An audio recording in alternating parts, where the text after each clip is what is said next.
Halo, perkenalkan nama saya Siti Hanifah Fauziah dengan nomor induk mahasiswa 21516004 Pendidikan Matematika. Pada video kali ini saya akan membahas mengenai geometri transformasi pada aplikasi GeoGebra. Geometri transformasi itu terdiri dari rotasi, refleksi, translasi, dan dilatasi. Video ini dikerjakan untuk memenuhi tugas mata kuliah aplikasi komputer yang diampu oleh Bapak Dr. Andes Dedi Sofyan MPD.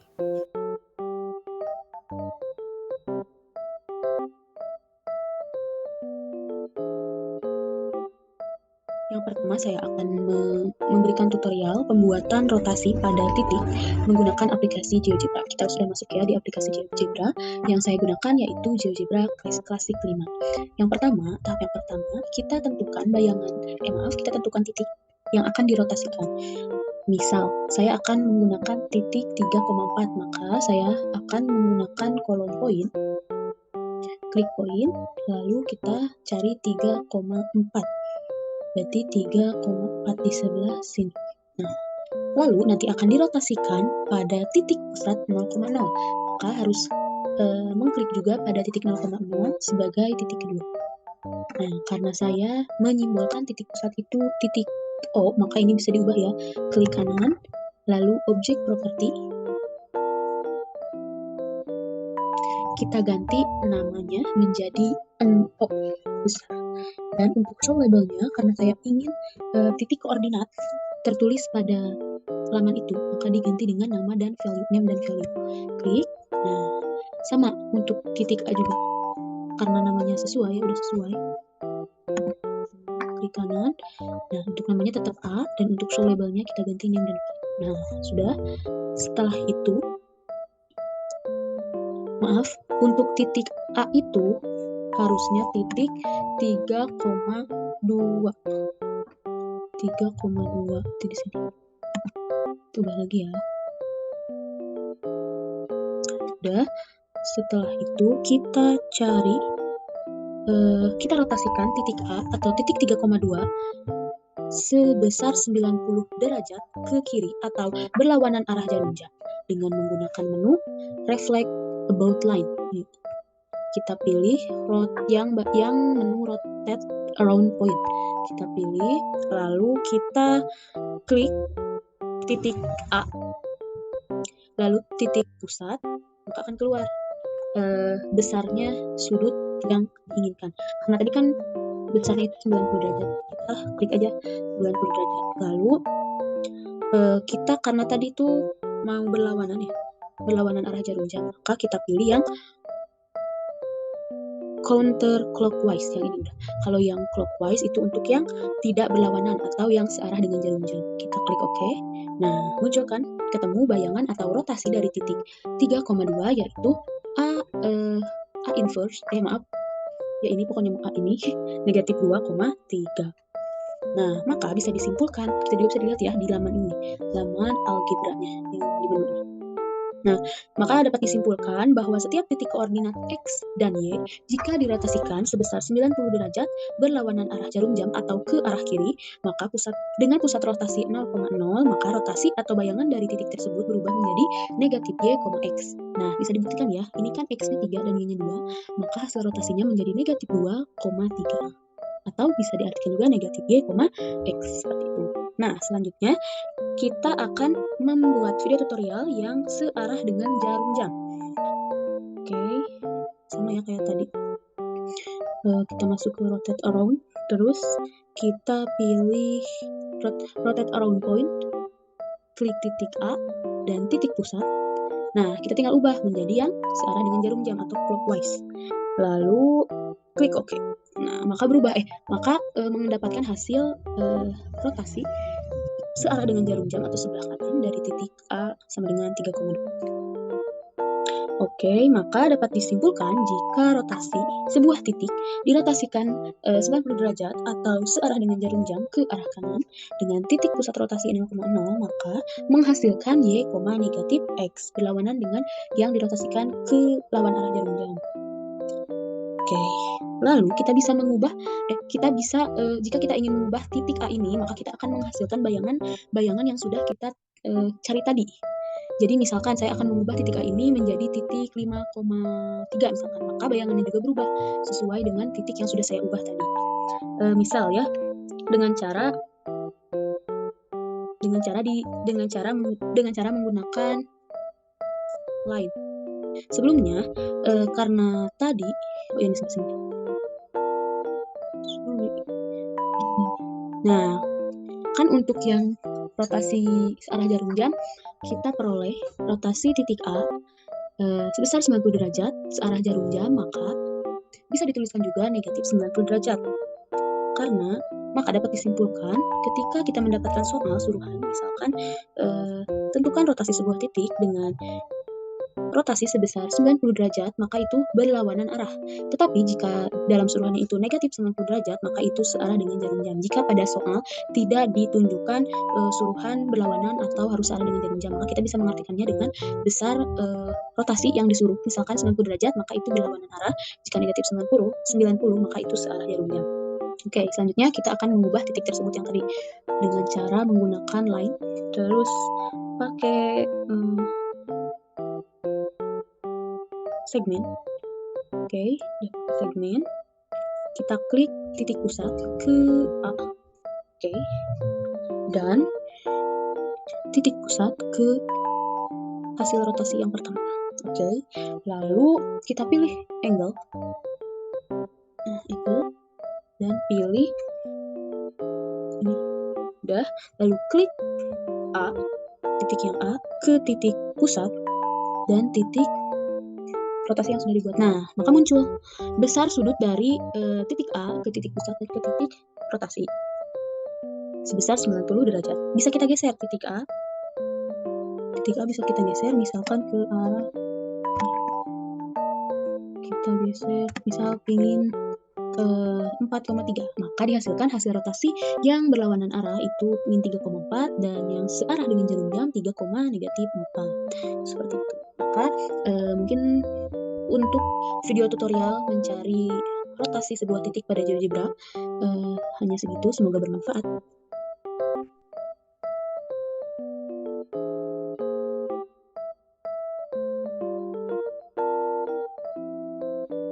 Oke, yang selanjutnya yaitu mengenai refleksi pada aplikasi GeoGebra. Mungkin langsung saja ya. Di sini saya akan membuat video tutorial mengenai merefleksikan sebuah bangun datar pada aplikasi GeoGebra. Seperti biasa, kita menggunakan menu poin untuk membuat bangun datarnya. Di titik 3,4, di titik 3,2, di titik 6,2. Nah, setelah itu menggunakan menu polygon. Seperti biasa ya, polygon. Nah, maka terbentuk sebuah bangun datar segitiga.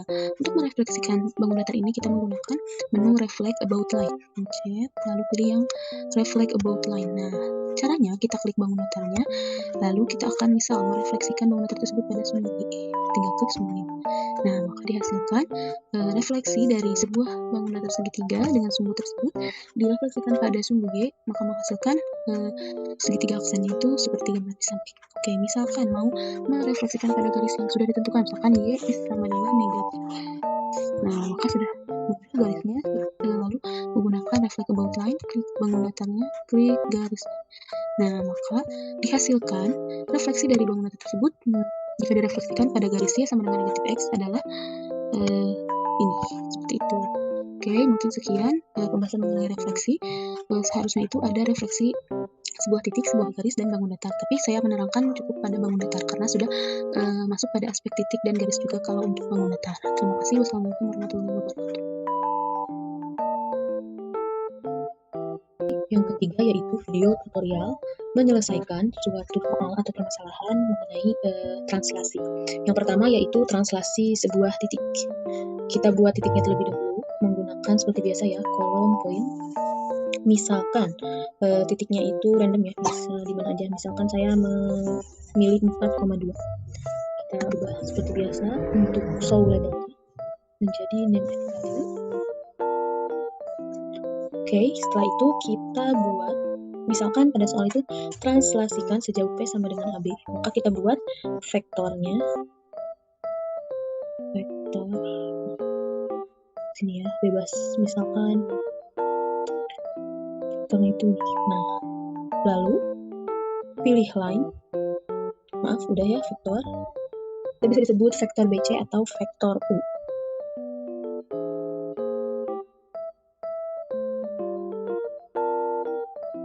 Kita refleksikan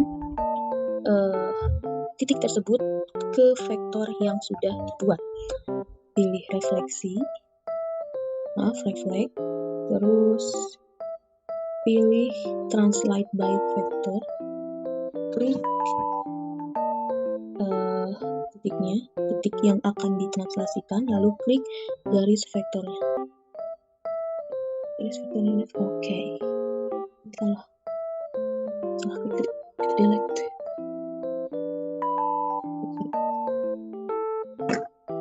Oke, ya, berarti hasil translasi titik A pada vektor U adalah 8,0.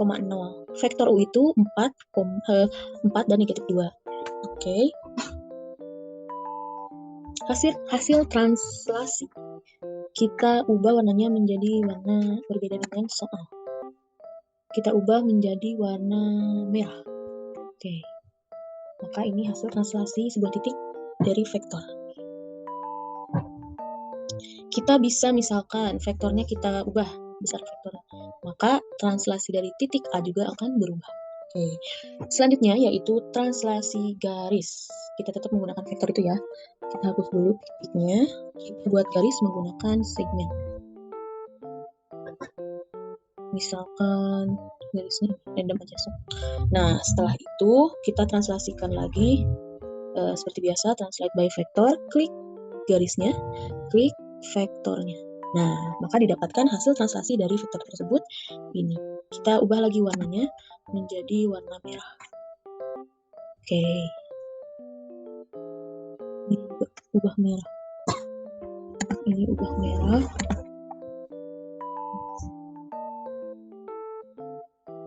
Oke. Ini juga ubah merah. Oke. Nah, yang ketiga, maka hasil dari translasi garis menggunakan vektor ini tuh yaitu ini ya, A aksen. A aksen. Oke. Mungkin karena untuk translasi titik karena untuk translasi itu ada 3. Yang pertama translasi titik, translasi garis, dan translasi bangun datar.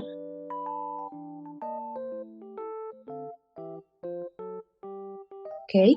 Yang keempat yaitu dilatasi. Saya akan membuat video tutorial mengenai pembuatan atau penyelesaian permasalahan dilatasi menggunakan aplikasi GeoGebra kelas 5. Yang pertama yaitu kita langsung aja ya ke penyelesaian dilatasi pada suatu bidang. Jadi kita harus membuat bidangnya terlebih dahulu pada kolom segmen. Misalkan bidangnya itu sini, sorry.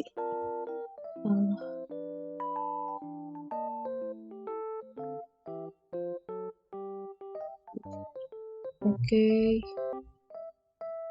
Misalkan titiknya itu di sini misalnya. Di 3,3, 4,1, dan 5,3. Kita gabungkan menjadi sebuah bidang menggunakan segmen. Titik A disatukan di titik B. Titik B ke titik C, titik C ke titik. Oke, maaf. Menggunakan ini poligon aja. A ke B, dari B ke C, dari C ke A. Oke, maka kita buat suatu bangun datar segitiga. Oke, selanjutnya kita akan dilatasikan bangun datar ini pada, kita dilatasikan terhadap titik pusat. Kita buat terlebih dahulu titik pusat, seperti biasa 0,0 titik, kita ubah ya, identik dengan O. Kita ubah menjadi, namanya juga kita ubah name and value. Oke. Setelah itu kita ubah ini warnanya juga jadi warna, misalkan warna biru. Oke. Kita dilatasikan pada titik menggunakan kolom delete from point pada kolom reflect. Udah, setelah itu kita klik bidangnya, lalu klik titik pusat. Nah, keluar vektor atau skala, kita isi 3 misalkan ya. Oke, kita klik OK. Nah, maka menghasilkan suatu dilatasi dari sebuah bangun datar tersebut. Oke, zoom. Oke, kita geser ke atas. Nah, ini adalah hasil dilatasi dari bidang segitiga itu terhadap titik pusat. Nah, kita ubah warna untuk hasil dilatasi menjadi misalkan warna ungu misalkan. Oke. Nah, lalu kita kasih garis pada titik B, titik B dengan titik B aksen, titik C dengan titik C aksen, dan titik A dengan titik titik A aksen. Oke, kita ganti titiknya dengan putus ya, titik garis putus-putus pada menu setting di style, terus ini ganti. Nah, seperti itu. Ini juga sama. Sorry, yang ini ubah dulu. Style samakan. Coba. Oke, maka dapat dilihat ya, terbukti bahwa bangun datar ini merupakan dilatasi dari bangun datar yang kecil. Coba kita ubah-ubah. Nah, maka hasil dilatasinya juga berubah. Oke. Dan untuk penggunaan dilatasi pada suatu titik, pada suatu garis, jika dilatasikan pada titik atau pada garis, sama caranya kurang lebih seperti ini. Karena untuk dilatasi karena untuk dilatasi bangun datar itu sudah mencakup keseluruhan dari titik dan garis. Oke, terima kasih. Semoga bermanfaat. Sekian video tutorial dari saya, semoga bermanfaat. Terima kasih. Jangan lupa subscribe.